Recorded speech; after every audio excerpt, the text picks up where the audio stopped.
Hey, Shalom, Shalom. First off, I'd like to say, Call Halal, Yahweh, Bahashim, Yahweh Shah, Bahashim, Rakakwadash. I'd like to give double honors to the apostles and elders of Great Millstone who taught me. Also would like to say peace, blessings, and salutations to the hopeful elect, the Akim that's pushing his word in all sincerity and faith throughout the four corners of the earth. For the sincere Akwat, the sisters who watch and believe, Shalom to you as well. Shalom to the new fruit, the new viewership, the new believers coming into this thing.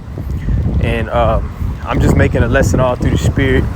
The elder here in the Great Millstone Dallas camp, Elder Ariala, he did an excellent video just going into that spirit of debate, which we know at the end of the day, a lot of these guys that call themselves Israelites, they're not about the promotion of the sealing of the elect and the return of Yahweh Bashem Yahweh Shai and the kingdom of heaven being set up on earth, man.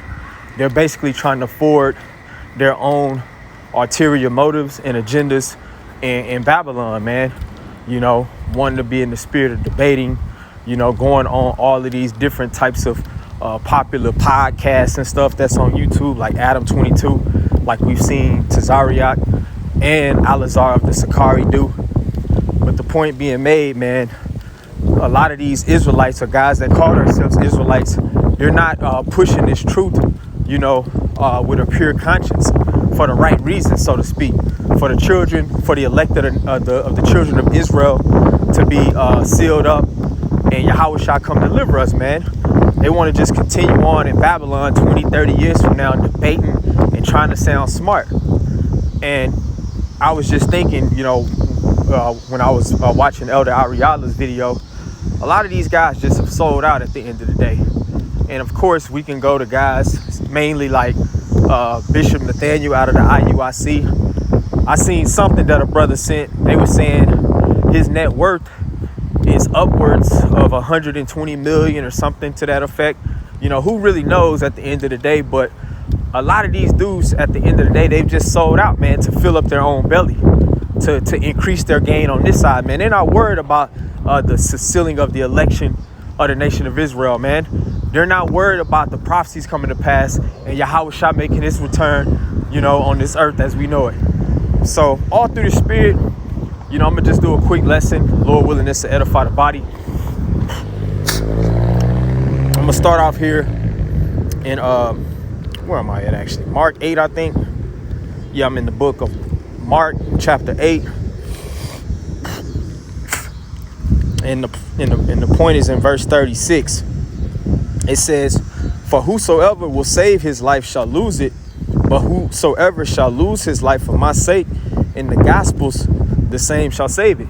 Because they call Great Millstone, start with our apostles, you know, our elder bishops, you know, the men that have labored and taught a lot of these guys. They call us the bums. They always try to slander us and say that we're pedos, you know, just because, you know, the apostles broke down how to deal with a certain situation according to the law. When you read in Deuteronomy, you know, they want to basically make it seem like we're homeless and like, you know, everything that we're doing is just so insignificant. You know, they're all about the glitz, the glamour, you know, but they're not about just pushing the word, okay? Because ultimately they're trying to save their life on this side, man, okay? The scriptures talk about the elect, the 144,000, that they would love not their lives to death. When you read in Revelation, I think 14, if I'm not mistaken. But the point being made, a lot of these guys, they're going to end up on a bad deal just because they're trying to establish a great gain and a life for themselves in a kingdom that's going to be destroyed according to prophecy, okay? But it says, here's the point in verse 36, Mark 8 and 36, it says, "For what shall it profit a man if he shall gain the whole world and lose his own soul?" So just like I was saying, Great Babylon America is going to be destroyed, man. So it will be vain to just try to stack up all amounts of riches on this side because it's going to be destroyed at the end of the day, man. Okay? And what shall it profit a man if he shall gain the whole world and lose his soul in the process? Because like I mentioned earlier, a lot of these guys have sold their soul, man. Okay?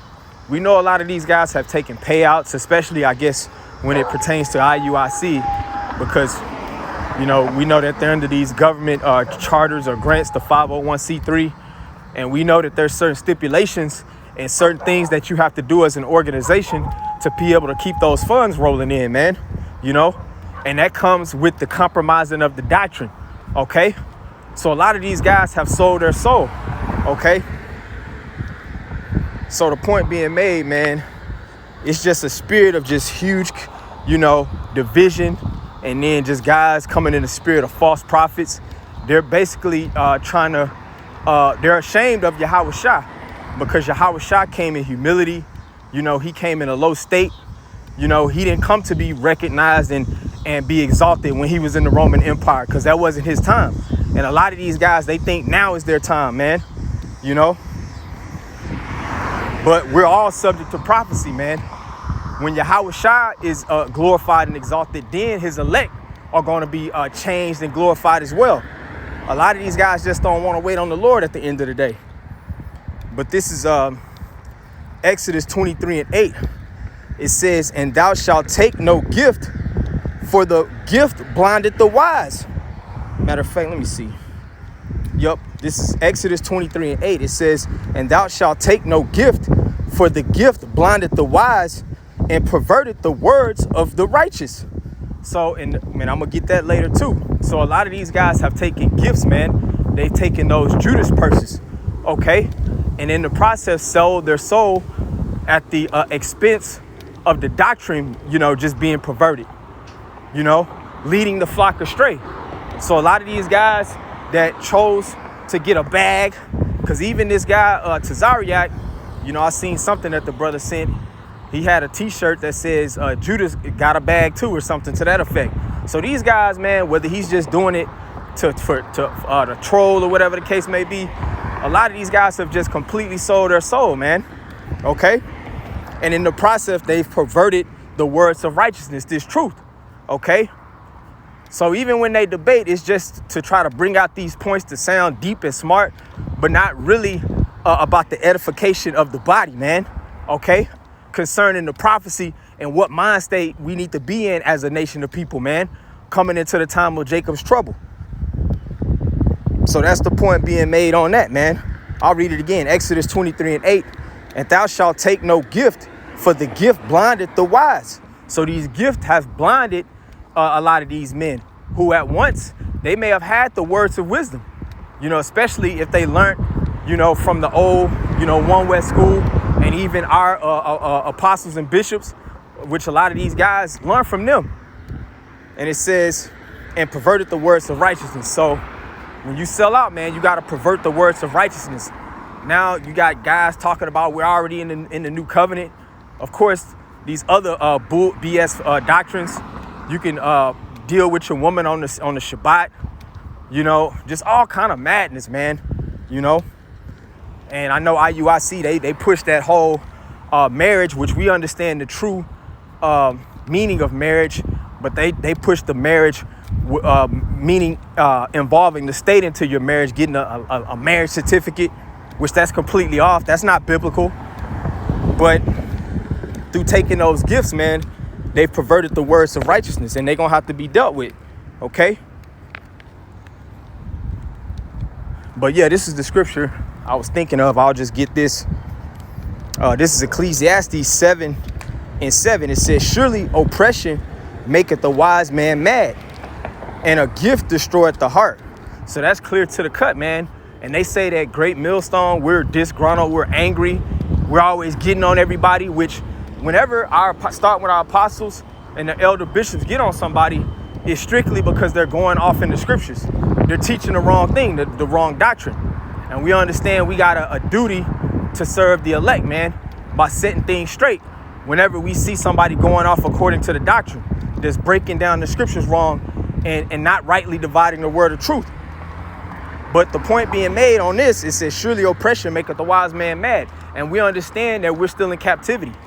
It don't matter how many gifts and bribes you take, you're still at the, what's the word I'm looking for? You're still subject to the powers to be that control this second leg of the Roman Empire, which is the nation of Esau, Edom, at this appointed time still. So we understand that we're still behind enemy lines. So Yeah, surely oppression is supposed to make a man mad if he's in his right state of mind, if he's wise. And it says, and a gift destroyed the heart. So a lot of these guys that have taken these bribes and gifts, it's completely destroyed them, man. They sold their soul, they compromised their integrity, they perverted the word. And at the end of the day, they're gonna have a lot of blood on their hands, man, okay? Because a lot of our people just follow blindly, you know, without getting understanding. And we understand that the Most High has it set up that way, of course, because according to prophecy in Zechariah 13, even 2/3 of the nation of Israel, they're going to have to receive judgment in Great Babylon. So whatever the case may be, man, you know, if for the sincere Israelites that's really trying to figure things out and get right with their Heavenly Father while we have this time of grace, just pay attention to what's going on, man.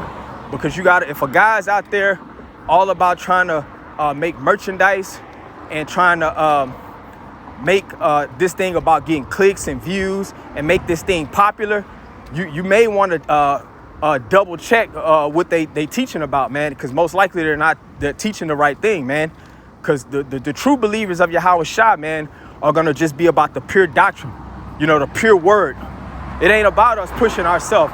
It ain't about pushing our people to try to build up a long-term occupation in this place. Now, we always encourage each brother, you know, to get a job, have something going on where you can earn and get your daily bread to take care of your situationals. But beyond that, man, we're not worried about trying to get millions of dollars and millions of followers in this place, man, because it's going to be destroyed in this vein at the end of the day. So with all being said, I'm on a little nature walk. I just want to just share a few words through the Spirit. So Lord willing and certified, I want to give all praises to Yahweh, Bahashim, Yahweh Shah, Bahashim, Rakakadash. Double honors to the apostles and elders of Great Millstone. Shalom, peace and blessings to the elect.